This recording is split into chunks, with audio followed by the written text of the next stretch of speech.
Hello મિત્રો, સ્વાગત છે આજના નવા વ્લોગમાં। મિત્રો, આ વ્લોગનું રાતના 9 વાગે ચાલુ કરી રહ્યો છું અને મિત્રો અત્યારે અમે જવાના છે રતનગઢ કિલ્લો, જે નાસિકથી આગળ મહારાષ્ટ્રમાં આવેલો છે, ત્યાં આગળ જવાના છે। અને મિત્રો અમારા ગામથી એ 270 કિલોમીટરની આસપાસ છે। તો મિત્રો વ્લોગમાં બન્યા રહેજો અને વ્લોગ ગમે તો વ્લોગને લાઇક કરજો અને ચેનલને સબસ્ક્રાઈબ કરજો। તો મિત્રો ચાલો આપણે નીકળીએ રતનગઢ જવા માટે।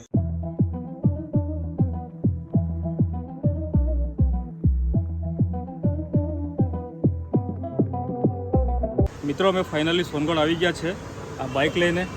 મિત્રો આ બાઇક લઈને જવાના છે નથી મિત્રો, આ બાઇક લઈને જવાતું છે આટલા 270 કિલોમીટર દૂર। મિત્રો અમે એક પ્રાઇવેટ વાહન ભાડે કરેલું છે ઇકો, ને ટોટલ 7 જણા આવવાના છે।